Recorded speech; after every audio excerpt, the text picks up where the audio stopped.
Alright, Travis Winggood. So, the Book of Mormon is the most true book on the face of the earth, isn't it, Mormons? Woo! Yeah!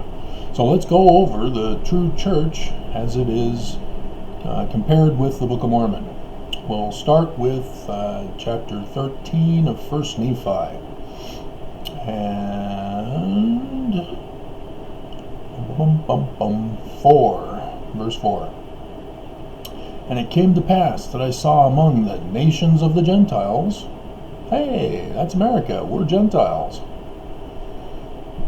the formation of a great church. Well, the Church of Jesus Christ of Latter-day Saints is great, isn't it? And the angel said unto me, Behold, the formation of a church, which is most abominable, like the snowman, above all other churches, which slayeth the saints of God. Wait a minute, Latter-day Saints? This church slays the saints. I don't think this is the right church, Travis. No, this can't be the right church. Brigham Young would have never have slain the saints who were too poor to cross the valley or cross over into Salt Lake like he was with the rich Mormons, and thus get caught in the snow and the ice and the cold and die. He would never do that. He would never have the Danites go out, steal, plunder, rape, pillage, burn, and thus get the Mormons into a war and thus be forced to leave with the execution order in Missouri, Governor Boggs. Certainly, Travis, you're mistaken. And tortureth them, and bindeth them down, and yoketh them with a yoke of iron. See, he doesn't do that. He doesn't treat them like animals. Put a yoke over them of iron. That's symbolic. And bringeth them down into captivity. Whose plan of happiness was that? Lucifer's. Taking away agency, putting people into captivity with a whole bunch of obedience commandments. And so thus, and it came to pass that I beheld that this great and abominable church, and I saw that the devil, that he was the founder of it. It's his plan of happiness. Captivity, taking away agency. Thus he's the founder. Doesn't have to actually appear before the people who lead this atrocious, abominable church. It's just that this is the principles that they lead. If you lead with agency, then you're following the principles of Heavenly Father's plan. If you lead with captivity and no agency, then you're following Lucifer and his plan. You don't have to actually see him. And I saw gold and silver and silks and scarlets and fine twined linen and all manner of precious clothing. And how many temples are there that are very expensive?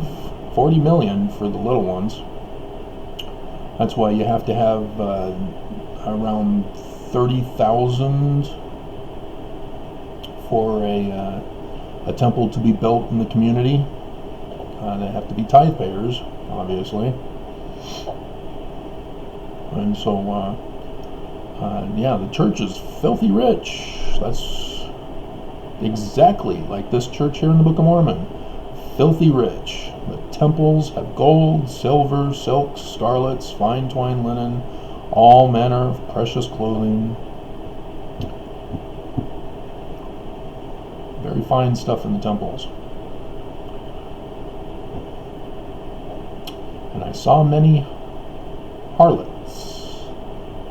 Sort of like extra wives, huh? More women to have sex with. Many wives. That's what Brigham Young started in 1852 in the conference talk, claiming that Adam was Heavenly Father. The angel, let's see, these are the desires. For praise of the world do they destroy the saints of God and bring them down into captivity. Alright, let's find another passage. Certainly the Church of Jesus Christ of Latter-day Saints is described better somewhere else in here. Let's try Alma. Alma's got a lot of good stuff. It talks about faith in 32.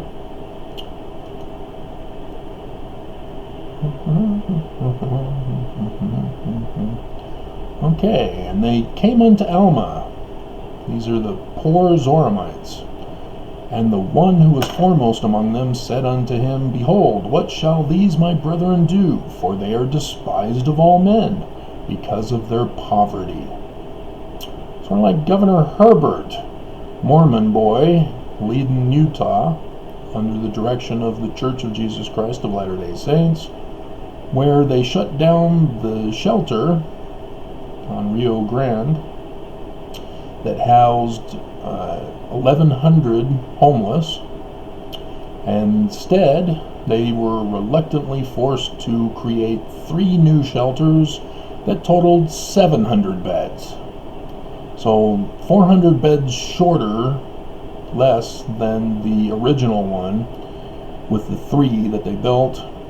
And the reason why they wanted to shut down the one downtown was because it was overflowing. Hundreds of people were not getting beds, and so there was lots of violence, lots of crime, lots of drugs. They caused the problem and then punished them for it. It's Thomas More's Utopia, isn't it? And so, let's see, and more especially by our priests. What?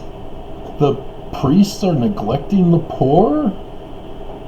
For they have cast us out of our synagogues, which we have labored abundantly to build with our own hands.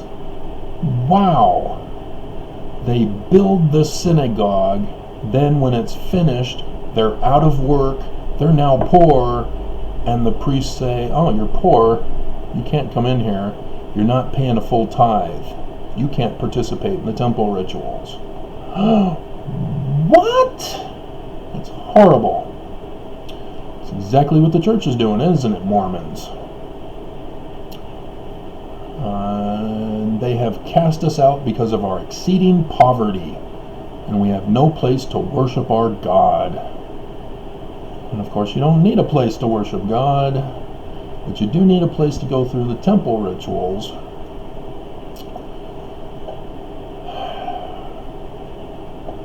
So there's another one. Let's see.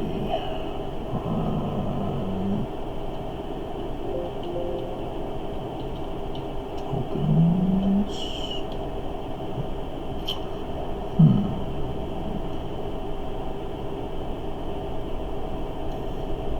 Token of bravery. Token.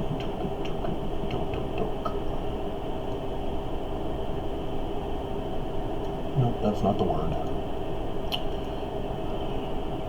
Can't pause the video because I understand that the mouth to audio doesn't mesh well. Let's see. Hand signs.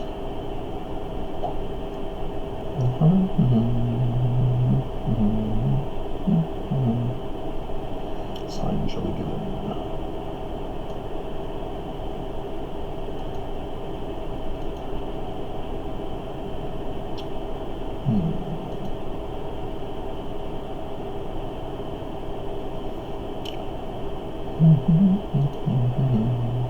Nope, that's not it either.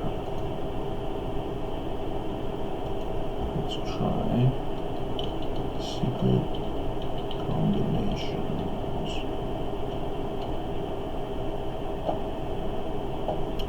Nephi. Secret combinations. Helaman. Secret plan and a combination. Kishkumen.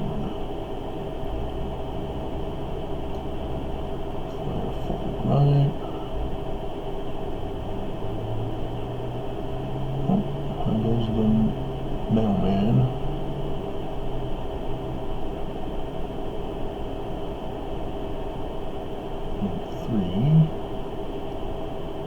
Now, if you're a Mormon and you're going secret combinations, what is he? Oh, that's what he's looking for. No, Travis, don't go there. Don't do it. Stay away. No.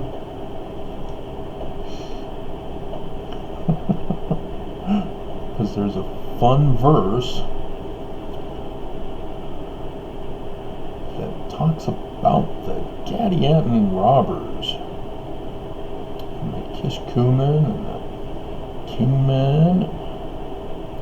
Could be it's somewhere in Helaman here.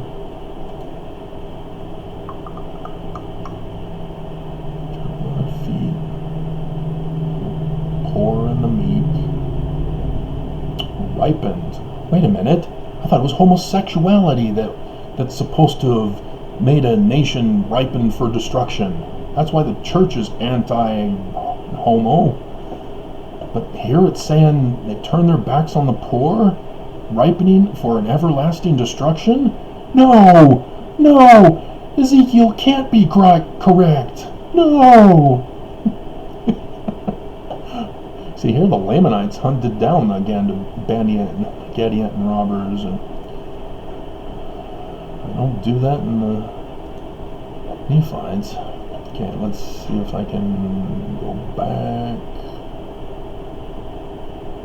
Okay, so here's the murder of President Kennedy.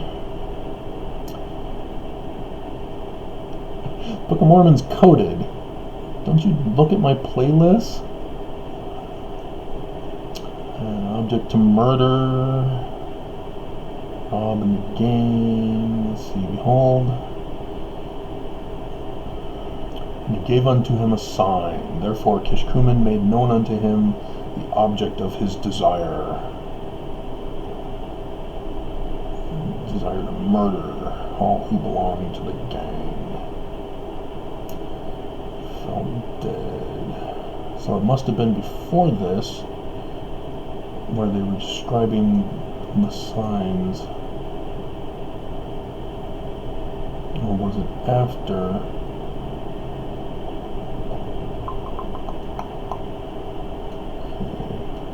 Go to 3 of Helaman. No contention. Everybody abandons America and goes to Canada, according to the words of Solomon Spaulding. 10th houses, people of Ammon. Okay. The 49th year of the reign of the judges. All save it were the secret combinations.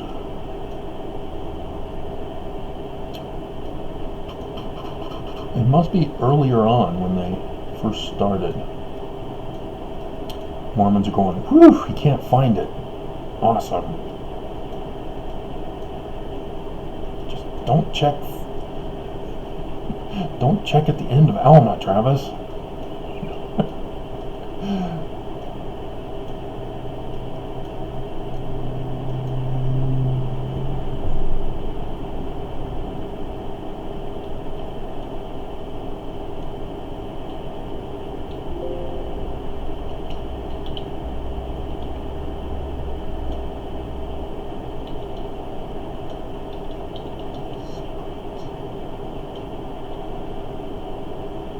No, it's still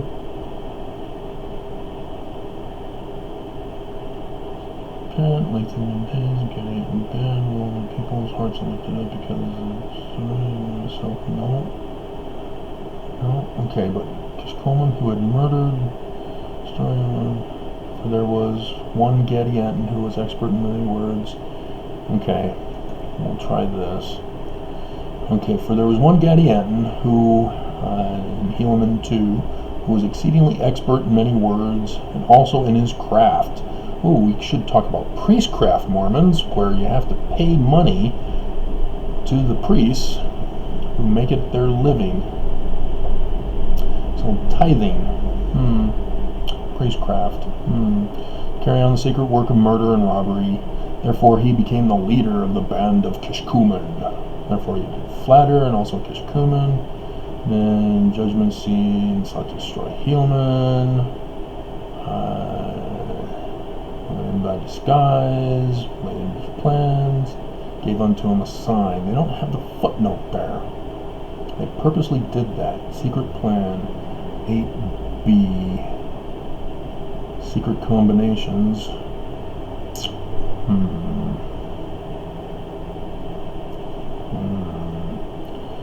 It's not in 2nd Nephi, guys. You're purposely hiding it, aren't you? To flatter him. That's one of the tactics of the devil. Flatter, pacify, and deceive, and get them to anger. 4A, Gadianton.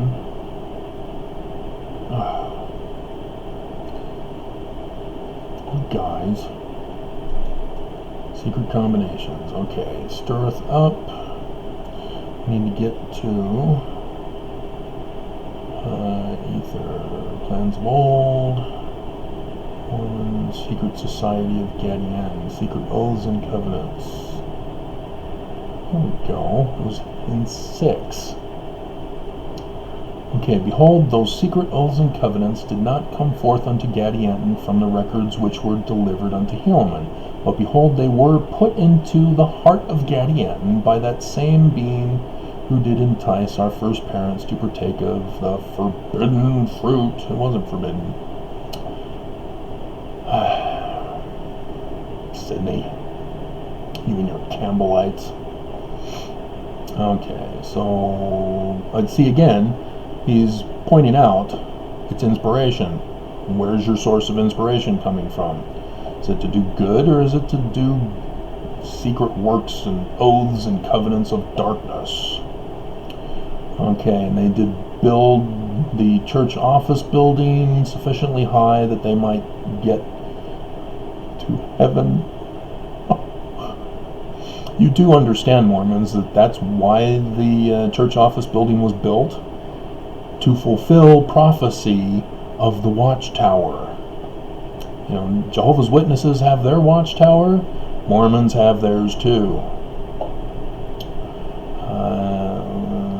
Then it came to pass, same beam, the throne tower spread darkness, abominations, dragged people down to entire destruction.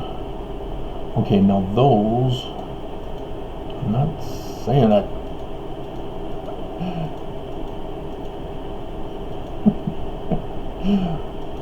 I know there's, yes, here it is.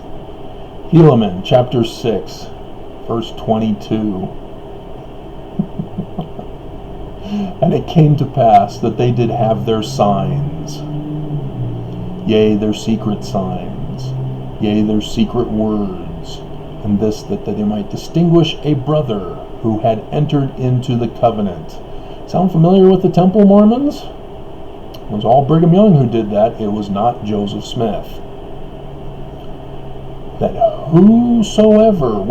whatsoever wickedness his brother should do, he should not be injured by his brother, nor by those who did belong to his band, who had taken this covenant. This is what Mormons are doing in the federal courts.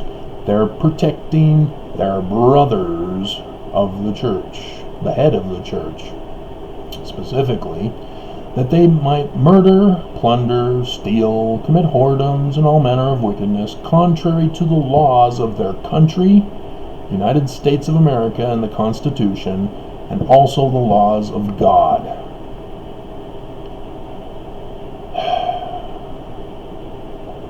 That simple. And that whosoever belonged to the band should reveal unto the world their wickedness. It's me! And their abominations should be tried, as I was in 2008.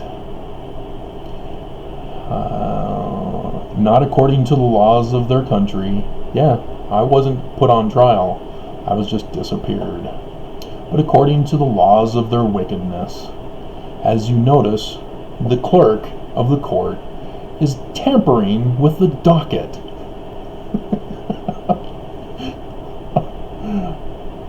They're protecting the church by creating their own legal system.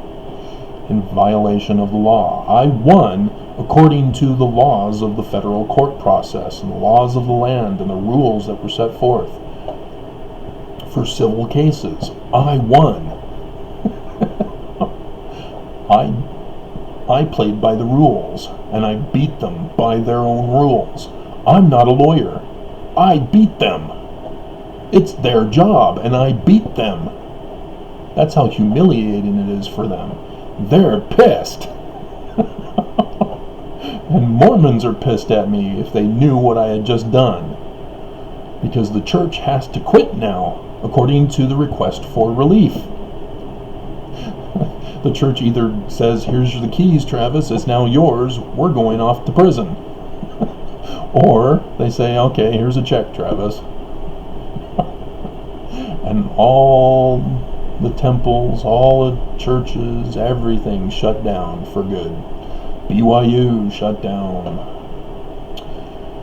So that's if they're going to play fair. They're not playing fair, are they? They're following wickedness, and have their secret signs, their secret words. I quoted the secret words in the motion.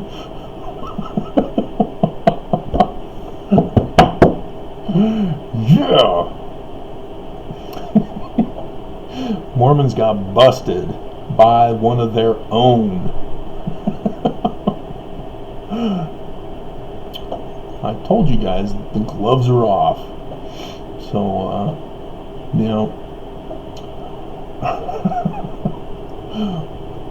Helaman 6. I need to remember that. I knew it was around here somewhere.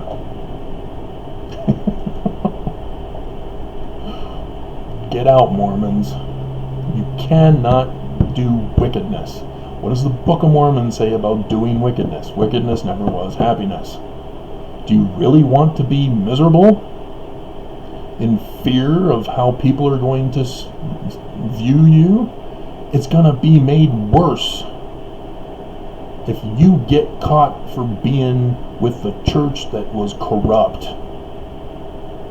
It makes it worse for you.